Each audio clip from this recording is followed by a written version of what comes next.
नमस्ते, सदा वत्सले मातृभूमि, सभी को राम राम।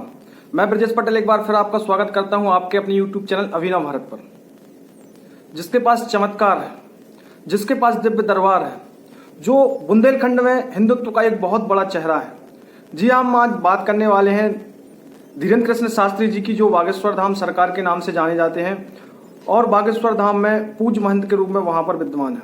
बहुत से लोग उनको चमत्कारिक दरबार, दिव्य दरबार के नाम से जानते हैं, क्योंकि आज के समय में चमत्कार को ही नमस्कार है। और जिस तरह से वो उस दिव्य दरबार में जिस तरह से लोगों की मनोकामनाएं पूर्ण होती हैं और लोगों को उनकी जो अड़चन है उसके बारे में बताया जाता है कि कब क्या होगा, कैसे होगा, क्यों होगा, ये हर चीज उस दिव्य दरबार में बताई जाती है, जो बागेश्वर धाम सरकार के द्वारा बताया जाता है। बागेश्वर धाम सरकार का कहना है कि बालाजी हनुमान जी की प्रेरणा से ये सब वो कर पाते हैं और उनके पास ये जो दिव्य शक्ति है या दिव्य दृष्टि है वो सब हनुमान जी बालाजी सरकार की कृपा से है। थोड़ा जानते हैं बागेश्वर धाम के बारे में। बागेश्वर धाम छतरपुर के पास गड़ा ग्राम में स्थित है, जहां पर साक्षात बालाजी हनुमान जी विराजमान है और उन्हीं की कृपा दृष्टि जो है धीरेन्द्र कृष्ण शास्त्री जी के ऊपर है। आज मैं बागेश्वर धाम सरकार के बारे में अपने निजी विचार रखूंगा, क्योंकि आज उनकी ख्याति पूरी दुनिया के कोने कोने में फैली हुई है। भारत में तो ऐसा कोई भी व्यक्ति नहीं है जो उन्हें ना जानता हो, जो उनके दिव्य दरबार के बारे में ना जानता हो और जो उस दिव्य दरबार में अपने नंबर का इंतजार ना कर रहा हो। लेकिन मैं व्यक्तिगत रूप से उनके लिए, मैं दरबार से नहीं, मैं उनकी हिंदूवादी विचारधारा के कारण मैं उनको पूज्य मानता हूं। और हिंदूवादी विचारधारा का कहा जाए तो बुंदेलखंड में ही नहीं, पूरे भारत में बिरले ही संत ऐसे हैं जो अपनी कथाओं में इस तरह की बात करते हैं, हिंदुत्व को बचाने की बात करते हैं, हिंदुत्व के खिलाफ जो षड्यंत्र चल रहे हैं उसके बारे में लोगों को जगाने का प्रयास करते हैं और लगातार हिंदुओं को जगाने का प्रयास कर भी रहे हैं। गौ रक्षा के लिए बार बार आवाज उठाते हैं, हिंदुत्व के लिए बार बार आवाज उठाते हैं, हिंदूवादियों को वो बार बार मार्गदर्शन देते हैं, जो हिंदूवादियों से जुड़े हुए हैं उनको मार्गदर्शन देते हैं।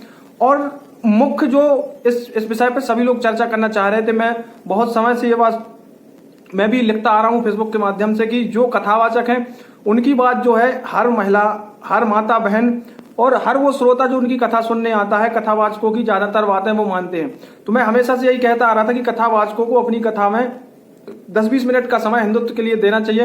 हिंदुत्व में जो हिंदुओं के खिलाफ वर्तमान में जो षड्यंत्र चल रहे हैं इस्लामिक जिहादियों के द्वारा, उसके बारे में हिंदुओं को जागरूक करना चाहिए, जो काम बागेश्वर धाम सरकार बखूबी कर रहे हैं।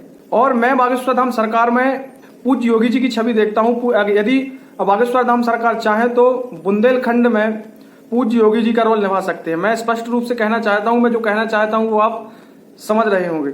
बुंदेलखंड संभवतः कुछ समय बाद एक अलग राज्य होने वाला है, जो कि बुंदेलखंड राज्य के नाम से जाना जाएगा। और बुंदेलखंड में एक ऐसे मुख्यमंत्री की जरूरत है जो पूज्य योगी जी की तरह ही उन्हीं की कार्यशैली में काम कर सके और हिंदुत्व का एक बहुत बड़ा चेहरा हो, जिसके पीछे हिंदुत्व की बहुत बड़ी फौज हो।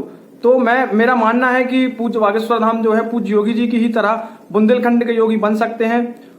और जिस तरह से वो हिंदुत्व के लिए आवाज उठाते हैं, हिंदुत्व के लिए बोलते हैं, हिंदुओं को जगाने का प्रयास अपनी कथाओं के माध्यम से कर रहे हैं, मैं उनमें पूज्य योगी जी की छवि देखता हूं। और मेरा मानना है कि पूज्य बागेश्वर धाम सरकार को भी बुंदेलखंड के मुख्यमंत्री के रूप में अपनी तैयारी अभी से शुरू कर देनी चाहिए। जिस तरह से पूज्य योगी जी ने हिंदू युवा वाहिनी उत्तर प्रदेश से शुरू की थी, उसी तरह से पूज्य बागेश्वर की सेना तैयार करनी चाहिए, जो हिंदुत्व के लिए उनके मार्गदर्शन में हमेशा डटी रहे और हिंदुत्व के काम के लिए हमेशा प्रेरित करते रहे वो लोगों को। मेरा उनसे ऐसा, उनके चरणों में विशेष आग्रह है। जिस तरह से वो काम कर रहे हैं, मैं हिंदूवादी छवि के कारण उनसे प्रेरित हूं।